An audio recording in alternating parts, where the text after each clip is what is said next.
Bitcoin right now trading a scotch below 36,000, Ethereum at 2,500.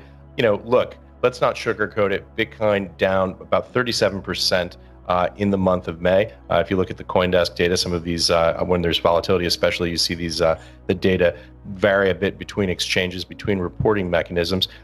What are your thoughts, big picture, on where we are right now? Well, I did the whole daily briefing, feels like a month ago, but I think it was Monday, about this. And my view is corrections in crypto are expected. And I've told everybody from day one that you need to be able to expect at least a 50% correction in the middle of a bull market. And we've had pretty close to that. Ethereum has been pretty close. Many of the alts have been larger corrections than that. So it's expected, it's normal. Within the logarithmic trend, you get these things, but they don't do a lot of damage to the chart overall because the logarithmic trend holds true. So I don't have any issue per se with the volatility. The key of crypto markets is buy and hold and don't use leverage. If you're doing anything else, you're exposing yourself to extreme volatility that's hard to deal with. If you buy and hold it, you just sit and wait, and you use these moments to accumulate. So I put a piece out for Macro Insiders, for Global Macro Investor, and put a piece on Real Vision's daily briefing just to say, listen, you should be accumulating in these kind of sell-offs. Nothing has structurally changed. Yes, there's a bit of a fight going on with the Chinese miners, and I think the outcome, there's a number of different cross currents going on there, but mainly I think it's to reduce the coal consumption of the Bitcoin miners who are using coal. Those are the least regulated of all. So I think that is part of the narrative, and the Chinese are getting themselves set up properly for their central bank digital currency to make sure that that the on-ramps and off-ramps are all right and that kind of stuff, and regulations in place. So yes, there's been selling from these miners as people have been shut down, or people don't know where they are, they haven't got clarification with the Chinese government. There's been the narratives and all the kind of Elon Musk sagas and then other sagas going on. Market price action, to me, feels like it's the fear of the weekend is now upon us, because we had two awful weekends, the last 2 weekends, and everyone's like, oh my God, what are they going to do to us? What's China going to announce overnight? Are they going to burn Bitcoiners at the stake? So that's what's going on, I think. Now, I think that these kind of moves require time for the market to digest. There's overhang, there's a kind of general uncertainty. But from my conversations I've had this week, it sounds like there's a lot of institutional money about to come back in again.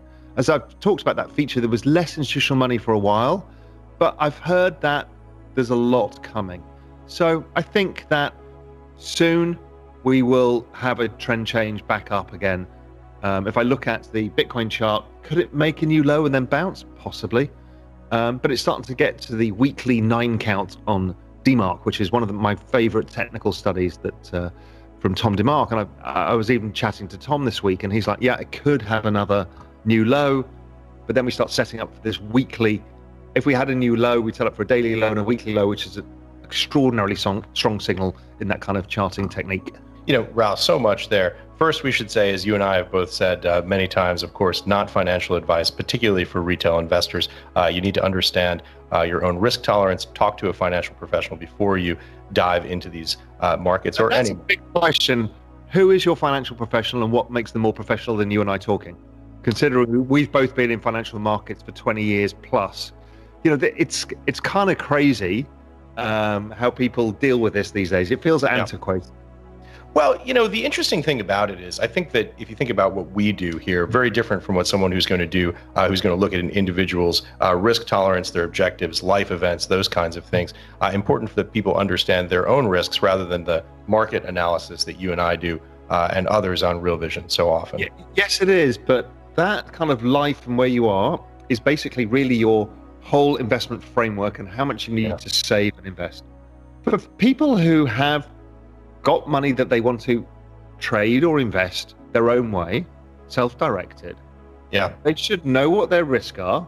People should understand, okay, I'm doing this myself and I'm going to lose a ton of money, and hopefully I'll make money over time when I learn. And that should be encouraged. I think we've swung the pendulum, well, it's actually moving back. We swung the pendulum so far as just trust this guy on Wall Street because he's your expert, to, oh my God, I don't trust anybody anymore. And then we've seen the rise of the millennial cohort of people starting to discover trading themselves. And fascinating. I don't know if you go to Wall Street Bets and read some of this stuff. The basic thing is YOLO. It is, I know I'm going to lose my money. It's a hilarious game, but if I get it right, I'll make a ton of money. It's like supreme risk seeking. We often see a lot of that in Asia too, where, for example, we see a lot of the cryptocurrency leverage trading. It's a new way, and it's okay as long as you know your risk. If you know your risk is, I'm going to lose all of this pot that I've just saved, go for it. If it is, I'm going to do it on leverage and I'm going to lose my future and end up in prison, maybe don't do that. You know, it's figuring out how to do it sensibly, but you can still get the most out of it. Well, Raoul, to exactly that point, talk a little bit more about how you think about that in your own life. Just provide a little bit of context, because I know that you have some very sophisticated thinking that you do, that you say very casually, but give us a little bit of a context for how you do that in your own life. Well, I've talked about how I approach the Bitcoin thing. So I said to everybody, I'm irresponsibly long. And it was like, oh my God, what does that mean? It meant that I had decided that this was the single best opportunity I'd ever seen in my entire career, and I wanted to take maximum advantage of it. So first rule of thumb was, okay, what can I lose? I can probably lose 50 or 60%, and considering that was pre this period, because now it's all gone up, 50 or 60% of what I put up. What could I make? I figured I could probably make 20x. So that's a 40-for-1 risk reward. I thought, okay, that's the best you're ever going to see of something like this. So then it's like, okay, how much am I going to risk? Well, I'm going to put all of my actual savings in it. Now, why? Because actually most of my savings are in my houses, Real Vision shares, and I have income streams. So I can repair my balance sheet pretty quickly. So I won't use leverage. I do use leverage in trading sometimes myself, but not with something this volatile where the risk reward is so massive and the potential expected return is so big. You don't need volatility. You don't need leverage to make even more money. That's just stupid. So that's how I approached it. Different markets, if it's a bond market trade, which is very low volatility, I might take leverage by using futures or options. With options, I'm defining what I can lose. Right. And with futures, okay, that's a bit racier. So you have to use stop losses to say, how much am I prepared to lose of my capital on this particular trade? And with leverage bets, you tend to try and not put massive bets on. Occasionally, a few times in a lifetime, the bond trade about a year and a half ago was worth putting some big leverage into and taking a lot of risk. But they only come across occasionally. People are too eager to put leverage on and take the big bet. When really, if you heard me speaking today, I'm not getting excited about anything. So why would I, if there's no big, massive thesis that you really understand the situation, you understand your risk rewards, and you're prepared to take some real risk, why bother? I caution people because I see people overtrade all the time. Right. So interesting. So basically you're saying 100% of your YOLO fund is in crypto, but how do you size that relative to your other assets when you think about more broadly? It was all the cash I had. So that's how I sized it. Yes. But Raoul, you have every single penny that I had in cash. But you have considerable assets other than cash in your I'm not going to mortgage my house because that would be stupid.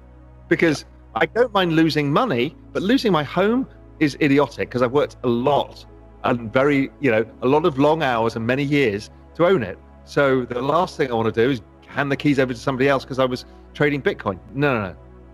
Raoul, everything's lifestyle and what you're trying to accumulate, not about the numbers on the spreadsheet.